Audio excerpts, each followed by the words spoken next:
අහලා තියෙනවද ඉන්දියාවේ ලොකුම මැරයව අල්ලපු ඔපරේෂන් කොකූන් ගැන? මේ තමයි අලියැත්තු 1000කට වඩා වැඩි ප්‍රමාණයකගේ ජීවිත බිලිගත්ත, මිනිස් ජීවිත 100කට වඩා වැඩි ප්‍රමාණයක් බිලිගත්ත ඉන්දියාවේ ලොකුම මැරයා වීරප්පන්ගේ කතාව. මේ කතාව පටන් ගන්නේ 1952 ගෝපිනාතම් කියන ඉන්දියාවේ පුංචි ගමෙන්. මේ ගමේ තමයි වීරප්පන් ඉපදෙන්නේ. වීරප්පන්ගේ සම්පූර්ණ නම මුනිස්වාමි වීරප්පන්. වීරප්පන්ගේ පවුලේ උදවිය ජීවත් වෙන්න කලේ සත්තු දඩයන් කරන එක. ඒ ආభాෂයෙන්ම තමයි වීරප්පන්ටත් එන්නේ. පොත්පත්වල සඳහන් වෙන විදියට වීරප්පන් පළවෙනි පාරට ඇතෙක් දඩයන් කරනකොට එයාගේ වයස අවුරුදු 14කට කිට්ටුනා කියලා තමයි කියවෙන්නේ. කාලයක් යනකොට විශාල වශයෙන් ඇත්තු දඩයන් කළා. ඒ ඇත්තුන්ගේ දල විකුණලා සල්ලි හොයන්න වීරප්පන් පුරුදු වෙනවා. ඒක තමයි ඔහුගේ දාමරික ජීවිතය ආරම්භය වුණා කියලා කියවෙන්නේ. කාලයක් යනකොටම තමන්ගෙම කියලා හමුදාවක් හදාගන්න වීරප්පන්ට අවස්ථාව ලැබෙනවා. ඇත්තු දඩයන් කර කර කැලෑව ඇතුළෙම හිටපු වීරප්පන් ගැන මුල්වරට මුළු ඉන්දියාවම කතා වෙන්න පටන් ගන්නේ 1987 වෙච්ච සිද්ධිදාමයක් එක්ක.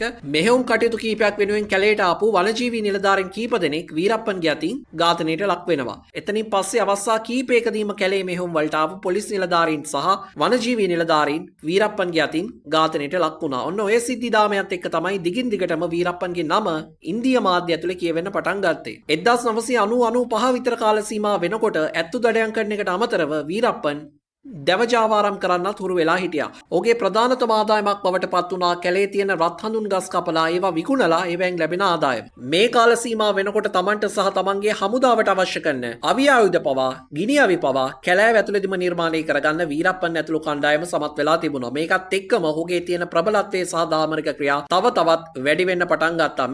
දැන් එක පැත්තකින් වීරප්පන් රත් හඳුන් ජාවාරම කරනවා, අනිත් පැත්තෙන් සත්තු දඩයන් කරනවා සහ මේ කාල සීමාව වෙනකොට ඔහු මිනිස්සු පැහැරගෙන කප්පන් ඉල්ලන්න පවා පුරුදු වෙලා තිබුණා. මේක ආසන්නතම සිද්ධියක් බවට පත් වුණේ එවකට ඉන්දියා සිනමාවේ නැගින නළුවෙක් වෙච්ච රාජ්කුමාර්ව වීරප්පන් එක්තරා අවස්ථාවකදී පැහැරගෙන ඔහු වෙනුවෙන් විශාල කප්පන් මුදලක් ඉල්ලා තිබුණා. දවස් කිහිපයක් ගියාට පස්සේ වීරප්පන් මේ නළුවව නිදහස් කරලා තිබුණා. ඉන්දියාවේ මාධ්‍ය වාර්තාවල පළ වුණේ මේ නළුවා විසින්ම අදාළ මුදල ගෙව්වට පස්සේ තමයි වීරප්පන් ඔහුට යන්න දුන්නේ කියන කාරණේ. වීරප්පන් තවත් පැහැර ගැනීමක් සිද්ධ කළා. ඒ තමයි කර්ණාටක ප්‍රාන්තයේ හිටපු අමාත්‍යවරයෙක් වෙච්ච එච් නාගප්පව.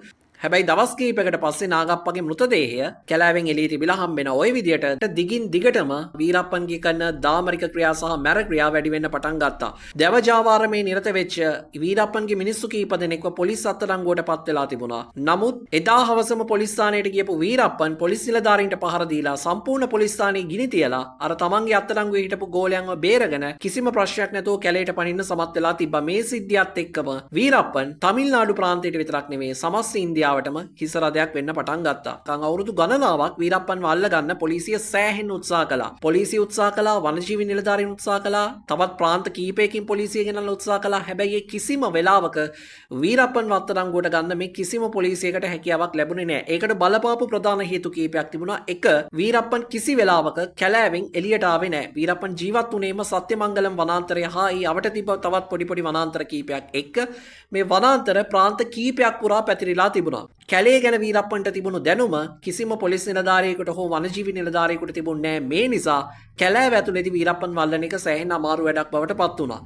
දෙවනි කාරණය බවට පත් වුණේ වීරප්පන්ගේ දැවජාවාරමට වීරප්පන් සම්බන්ධ කරගෙන තිබුණෙත් ඔය අවට ගම්මානවල කැලෑවට ගම්මානවල ඉන්න මිනිස්සුන්මයි. ඒ මිනිස්සුන්ට ලොකු ගාණක් ගෙවලා තමන්ගේ වැඩවලට ගත්තට පස්සේ කිසිම වෙලාවක කිසිම කෙනෙක් වීරප්පන් ගැන කටක් අරින්නේ නැහැ. ඒක දෙවනි හේතුව බවට පත් වුණා වීරප්පන්ව අල්ලගන්න බැරි. තුන්වෙනි කාරණය බවට පත් වුණේ වනජීවියකේ සහ පොලිසියේ දිස්ත්‍රික්ක කීපයක වීරප්පන්ගෙන් මාසිකව වැටුප් ලබන පොලිස් නිලධාරීන් කීප දෙනෙක් හිටියා. වනජීවී නිලධාරීන් කීප දෙනෙක් හිටියා. ඒගොල්ලෝ මොකක් හරි පොලිස් මෙහෙයුමක් හරි වනජීවී මෙහෙයුමක් හරි යනකොටම ඒ ගැන කල්ටියාම තොරතුරු වීරප්පන්ට ලීක් කරනවා. ඉතින් එතනින් පස්සේ වීරප්පන්ව කිසිම විදියක අල්ලගන්න හැකියාවක් තිබුණේ නැහැ. එක්තරා අවස්ථාවකදී පොලිසිය සහ වනජීවී නිලධාරීන් 40කට ආසන්න පිරිසක් වනාන්තර වෙත ආවයි කියලා කියනවා වීරප්පන් අත්අඩංගුවට ගන්න. නමුත් ඒ සියලු දෙනා ආපහු පන පිටින් කැලෑවෙන් එළියට ගියේ නැහැ. වීරප්පන් ඔවුන් සියලු දෙනාගේ ජීවිතවලට වග කියලා තිබුණා. මේකත් එක්කම මේ සිද්ධීන් දාමයත් එක්කම දිගින් දිගටම වීරප්පන්ව අල්ලගන්න ඉන්දියානු රජයට තියෙන උවමනාව වැඩි වෙනවා. අන්න ඒකේ ප්‍රතිඵලයක් විදියට තමයි විශේෂ පොලිස් නිලධාරීන් 3 දෙනෙකුගෙන් සමන්විත කමිටුවක් හදලා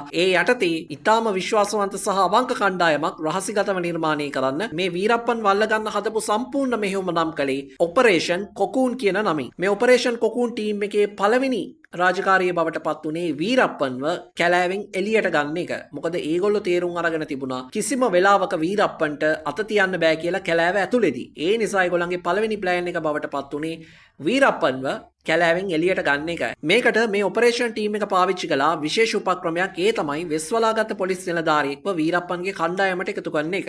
මේක ඇත්තටම හිතුවට වඩා සෑහෙන අමාරු කාරණයක් බවට පත් වුණා. දැවජාවාරම්කාරයෙක් විදියට වෙස්වලාගත්ත මේ පොලිස් නිලධාරියා ඊට පස්සේ ගිහිල්ලා වීරප්පන්ගේ කණ්ඩායමේ අයව හම්බෙනවා.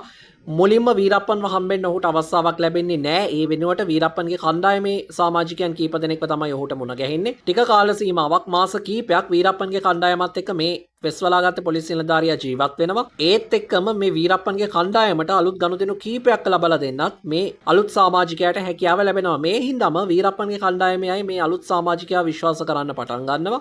ඒකේ ප්‍රතිඵලයක් විදියට කාලයක් ගියාට පස්සේ වීරප්පන් මේ අලුත් සමාජිකයාව හම්බෙන්න ඇවිල්ලා තමන්ගේ සුබ පැතුම් පළ කරනවා. එතනින් පස්සේ තමයි දිගින් දිගටම වීරප්පන් සහ මේ අලුත් සමාජිකයා අතර සම්බන්ධකමක් නිර්මාණය වෙන්න පටන් ගත්තේ. 2001 2002 වගේ කාල සීමාව වෙනකොට වීරප්පන්ට වුවමනා වෙනවා ජාත්‍යන්තර වශයෙන් තමන්ගේ තියෙන ව්‍යාපාරය තවදුරටත් වර්ධනය කරගන්න සහ තමන්ගේ තියෙන අවි ආයුධ ශක්තිය වැඩි කරගන්න. මේකට වීරප්පන් පාවිච්චි කරපු උපක්‍රමයේ බවට පත් වෙන්නේ විවිධ රටවල් වල ඉන්න කැරලිකාර කණ්ඩායම් එක්ක සම්බන්ධකම් හදාගන්න ගත්ත උත්සාහයට. මේකේ පළවෙනි පියවර විදියට ඉන්දියාවේ වෙනත් ප්‍රාන්තවල විසිරීලා හිටපු ඔය මාओවාදීන් නැක්සලයිට් කුමන්ත්‍රණයට සම්බන්ධ වෙච්ච පිරිස් වගේ පිරිස් කීපයක් එක්ක වීරප්පන් තමන්ගේ සම්බන්ධකම් නිර්මාණය කරගන්න පටන් ගන්නවා. ඒත් එක්කම වීරප්පන්ට උවමනා වෙනවා එවකට ලංකාවේ තිබුණු කොටි සංවිධානයකත් තමන්ගේ සම්බන්ධකම් නිර්මාණය කරගන්න. මෙන්න මෙතනදි තමයි අර අලුත් සමාජිකයා විදියට වෙස්වලාගත්ත පොලිස් නිලධාරියා වීරප්පන්ට යෝජනා කළේ තමන්ට ලංකාවේ කොටි සංවිධානයත් එක්ක සම්බන්ධකම් තියෙනවා. තමන් මේ සංවිධානයේ පිරිස් අඳුරනවා. අවශ්‍ය නම් තමන්ට මේ සම්බන්ධීකරණ කටයුත්ත කරන්න පුළුවන් කියන කාරණේ.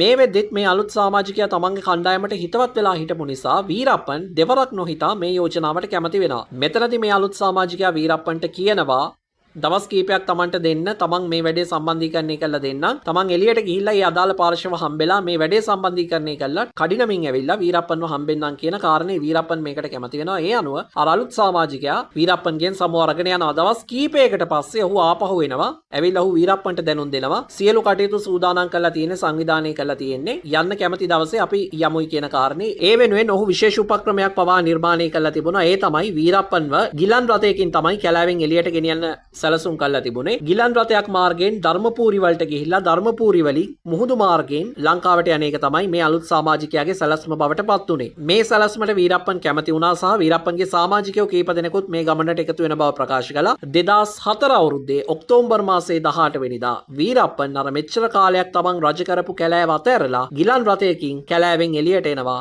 වීරප්පන් කිසිම වෙලාවක මේ අලුත් සමාජිකයා ගැන සැක කළේ නැහැ සහ ඌට සැක කරන්න හේතුවක් තිබුණෙත් නැහැ.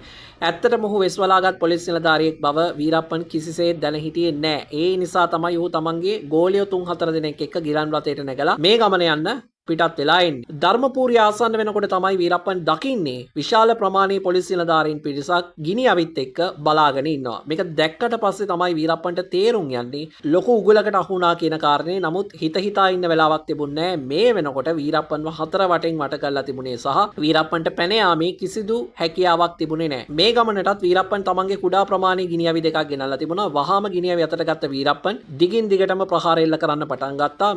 මේක විනාඩි 20ක 25ක විතර ප්‍රහාර මාලාවක් කියලා තමයි පොතපතේ සඳහන් වෙන්නේ. විනාඩි 25ක විතර කාලයක් ගියාට පස්සේ තමයි පොලිස් නිලධාරීන් තහවුරු කරගන්නේ වීරප්පන් ඇතුළු ඔහුගේ කණ්ඩායමේ සමාජිකයින් කීප දෙනා ඒ ස්ථානයේදීම මිය ගියා කියන කාරණේ. ඔපරේෂන් කොකූන් සාර්ථක බව ඉන්දියා රජය නිල වශයෙන් දැනුම් දුන්නා. 1952 ඉපදිලා 2004 අවුරුද්ද වෙනකම්ම ඉන්දියාවම බය කරපු දරුණුතම අපරාධකාරයා වෙච්ච වීරප්පන් ගිලන් රථයක් තුලදීම මිය ගිහිල්ලා තිබුණා. තමන්ගේ සමාජිකයෝ කීප දෙනෙකුත් එක්ක.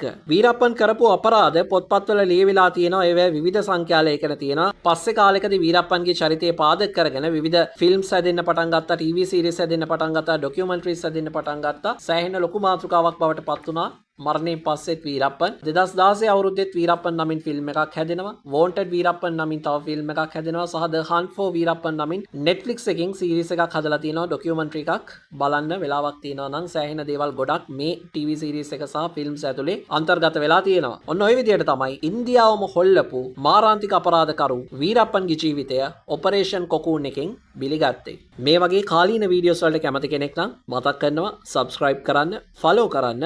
හසී බ්‍රෝල්ගේ YouTube එකෙත් TikTok එකෙත් අලුත් පරිච්ඡේදයකින් ආපහු හම්බ වෙමු.